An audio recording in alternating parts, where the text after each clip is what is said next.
ہم کو صبح سے پہلے موت دے. اس نے اپنا کارڈ بھی دیا تھا,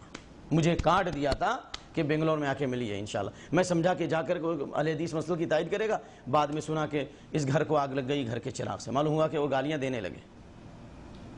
شیخ صاحب دوسری مرتبہ جب آپ کا ان سے رابطہ ہوا یہاں پر, تیسری مرتبہ ہوا. میں 2 مرتبہ بنگلور میں ان کے پاس گیا مسجد میں, 2 مرتبہ ملا ہوں ان سے. مودی مسجد میں 2 مرتبہ, مودی مسجد یا کون مسجد ہے,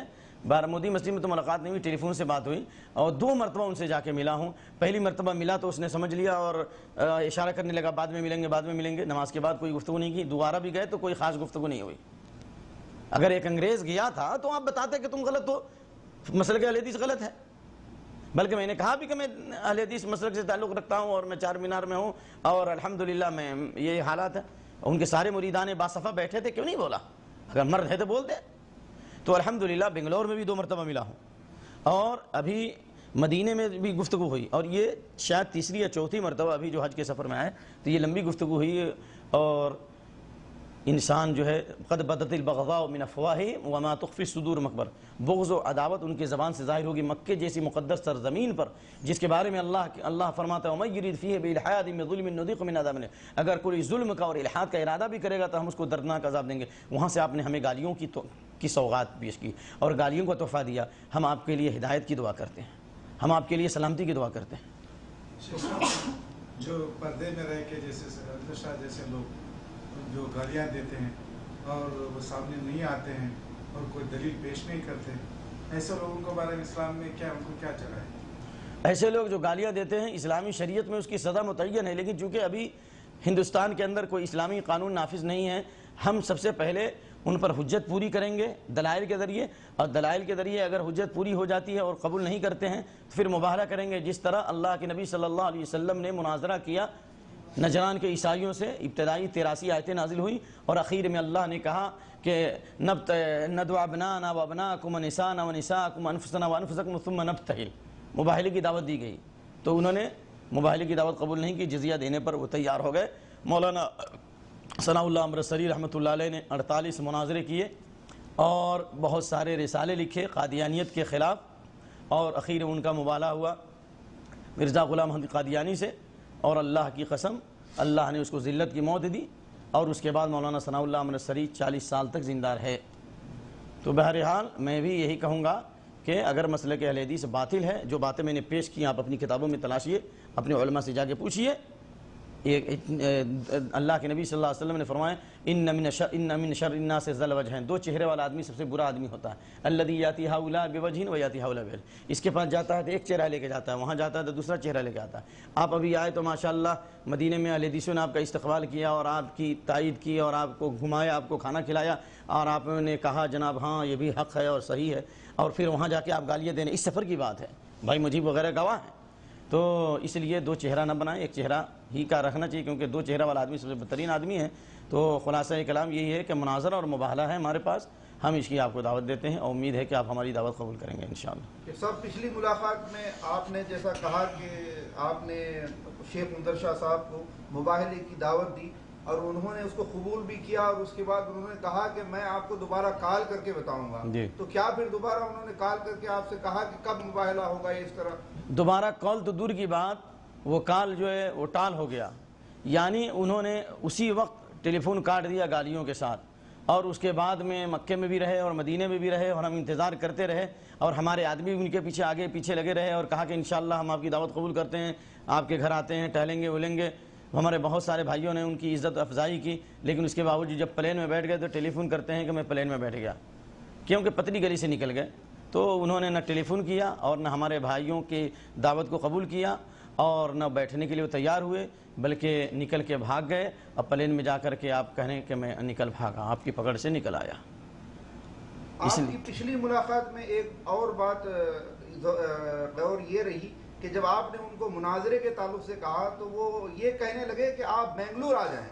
وہاں مناظرہ کریں گے. اس کے تعلق سے میں نے کہا کہ بنگلور میں مناظرے کے لیے آپ بلا رہے ہیں, تو میں نے یہ کہا کہ کتا بھی اپنی گلی میں شیر ہوتا ہے. یہ مثال بری ہے لیکن بری نہیں سمجھنا چاہیے. کیوں؟ اس لیے کہ کوفۃ الہند ہے، وہاں بہت سارے فتنے ہیں، بلائیں اور مصیبتیں ہیں، کوئی مسلک والا اپنی مسلک کی بے عزتی کو برداشت نہیں کرتا۔ اور اس سے پہلے جب دیوبندیوں نے جب کتاب لکھی کہ 12 مسائل ابی صلاح کے نام، تو جلال الدین قاسمی صاحب نے جو جواب دیا تو ان کے دوران تقریر لوگوں نے ہنگامہ آرائی کی، تو یہ کیسے برداشت کریں گے کہ مناظرہ ہو؟ آپ کو معلوم ہے وہی بنگلور کے علماء ہیں سبیل السلام کے، اور یہ کڑپا کا وہ مسموم اور معصوم، وہ مسموم، جب وہ کڑپا میں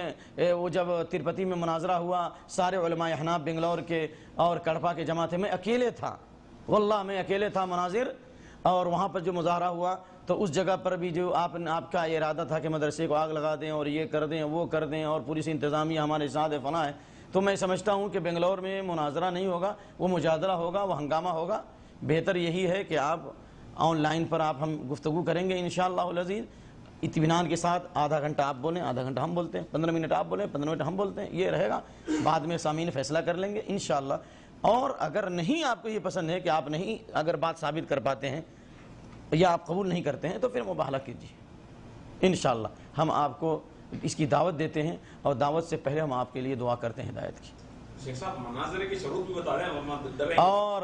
مناظرے سے پہلے مناظرے کے شروط ہوں گے انشاءاللہ، وہ اسی وقت طے کیے جائیں گے کہ سب سے پہلی بات جو آپ کا دعویٰ ہے اس پر دعوے پہ دلیل لائیے، وہ کتابیں ہمارے سامنے پیش کیے، ہم آپ کی کتابیں پیش کرتے ہیں کہ کون وفادار ہے، کون انگریز کے کتے ہیں، کون انگریز کے نطفے ہیں، کنہوں نے انگریز کو پناہ دی اور کنہوں نے انگریزوں کی تائید کی اور کنہوں نے قربانیاں دی اور کن کو کالے پانی کی سزائیں دی گئیں۔ ہم آپ کی کتابوں سے ثابت کریں گے کہ اہل حدیث نے ہندوستان کے اندر تحریک اہل حدیث کی بنیاد کو مضبوط کیا، اسی طرح دیش کی آزادی میں اہل حدیثوں نے اپنی گردنیں کٹائی ہیں۔ ہم آپ کے گھر سے انشاءاللہ دلیل لائیں گے، یہ ایک مسئلہ ہوگا، تو انشاءاللہ اس وقت شروط مناظرہ طے ہو جائیں گے انشاءاللہ ولدی، یہ ابھی بولنے کی ضرورت ہے۔ شیخ صاحب انظر شاہ کے بقول ہم لوگ غیر مقلد ہیں،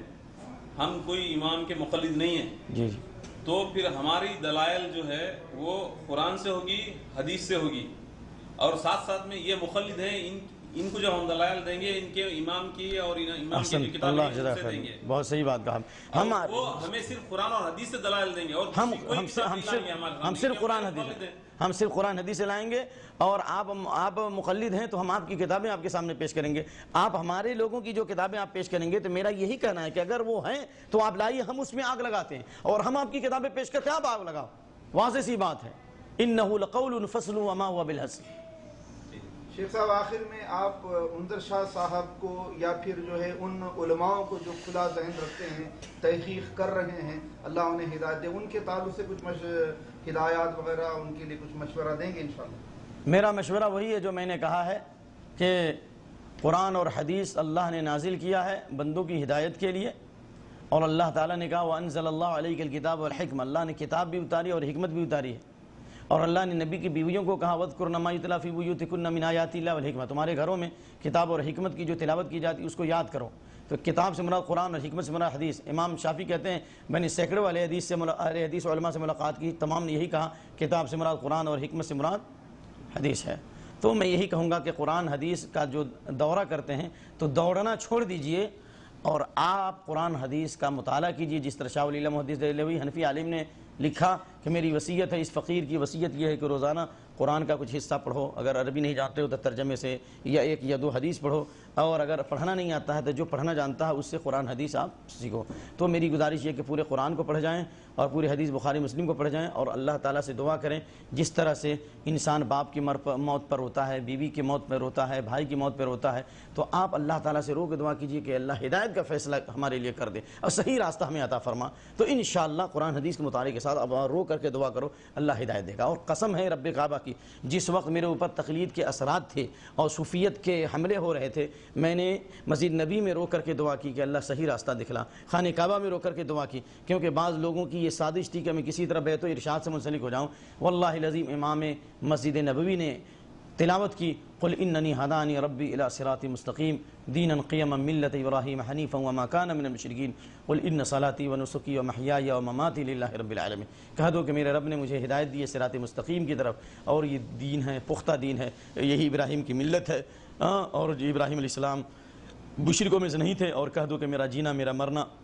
میری نمازیں، میری قربانیاں، میرا جینا، میرا مرنا سب اللہ کے لیے جس کا کوئی شریک نہیں اور جس کا مجھے حکم دیا گیا ہے۔ اس آیت کے سننے کے بعد میرا سینہ کھل گیا اور مجھے یقین ہو گیا کہ الحمدللہ میں صحیح مسلک پر ہوں، اور اسی وجہ سے میں ہندوستان میں جہاں بھی گیا اللہ نے مجھے عزت دی، اور اللہ نے اسی بنیاد پر اللہ تعالیٰ نے ہمیں عزت کے ساتھ ساتھ غلبہ دیا۔ اور اللہ کے نبی کی حدیث ہے کہ لا تزال طائفۃ من امتی ظاہرین الحق، میری امت میں ایک جماعت ہمیشہ حق پر ہوگی، لا یضرهم من خذلهم ولا من خالفهم، پورے لوگ مخالفت کر کے نہ ان کو رسوا کر سکتے ہیں اور نہ نقصان پہنچا سکتے ہیں۔ ہم دعویٰ نہیں کرتے کہ ہمارا شمار اس جماعت میں ہے، لیکن اللہ سے امید کرتے ہیں اور دعا کرتے ہیں اللہ ہمیں اس جماعت میں شامل فرمائے۔ سبحانک اللہم وبحمدک واشہد ان لا الہ الا انت واستغفرک واتوب الیک۔